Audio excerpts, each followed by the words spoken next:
Hi guys, कैसे हैं आप? आज अपन डिस्कस करने वाले हैं basically adverse position on government land. मैं आज बताने वाला हूँ आपको कि एडवर्स पोजीशन होता कैसे क्या है और adverse position on government land कैसे होता है। तो सी एडवर्स पोजीशन, अगर अपन लीगल डेफिनेशन देखें तो एडवर्स पोजीशन का मतलब ये होता है कि कोई भी person depends on the category of the land, कि किस कैटेगरी ऑफ लैंड पे वो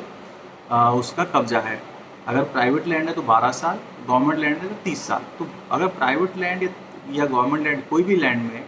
अगर कोई भी पर्सन कब्जा लेके बैठा है और कंटिन्यूसली वहाँ पे रह रहा है,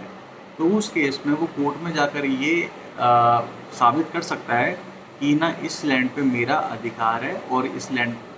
के जो राइट्स है वो मुझको ट्रांसफ़र किए जाएं, जस्ट बिकॉज कि एडवर्स पोजीशन का जो राइट है वो उसको प्रोवाइड करता है, क्योंकि वो 12 साल से अगर प्राइवेट लैंड है तो या 30 साल अगर गवर्नमेंट लैंड है उस पर कब्जा बनाए रखा हुआ है। अब अपन आते हैं adverse position of government land, कि गवर्नमेंट लैंड पे एडवर्स पोजीशन कैसे होता है और किन केसेस में होता है। तो सी, अगर कोई भी पर्सन एडवर्स कोई गवर्नमेंट लैंड है उस पर 30 साल या 30 साल से ज़्यादा स्टे कर रहा है विदाउट एन इंटरप्शन कंटिन्यूसली, तो उस केस में उसके पास राइट है कि वो कोर्ट में जाकर ये प्रूव कर सकता है और अपने जो उस लैंड के राइट्स हैं वो अपने नाम ट्रांसफ़र कर सकता है। पर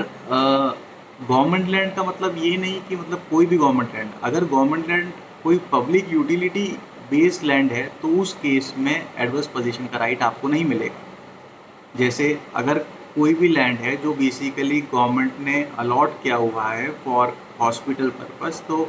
और आप उस लैंड में 50 साल से ज़्यादा टाइम हो गया आपको रहते हुए, तो उस केस में आप ये प्रूफ नहीं कर सकते कोर्ट में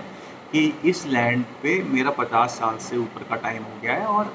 मेरा इस पे राइट है, क्योंकि ये जो लैंड है बेसिकली जिस पे आप एडवर्स पोजीशन मांग रहे हैं वो land basically for the public utility के लिए है। हॉस्पिटल एक बेसिकली फॉर द पब्लिक, तो उस केस में बेसिकली हाई कोर्ट या जो कोर्ट्स हैं फेवर नहीं करती है। पर अगर कोई लैंड है जो बेसिकली आबादी एरिया में सिचुएटेड है, मतलब आबादी लैंड है जो बेसिकली रेसिडेंशियल एरिया जिसे अपन कह सकते हैं, तो वो लैंड पे अगर आपने कब्जा किया हुआ है और 30 साल से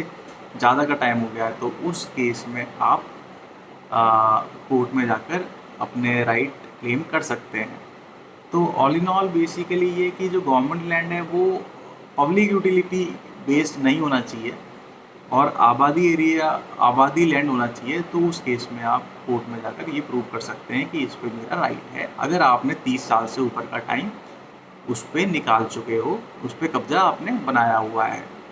तो नॉर्मली कोर्ट्स उन्हीं लैंड्स को फेवर करते हैं, उन्हीं केसेस को फेवर करते हैं जो पब्लिक यूटिलिटी बेस्ड लैंड्स नहीं है। तो this is all about guys, thanks a lot.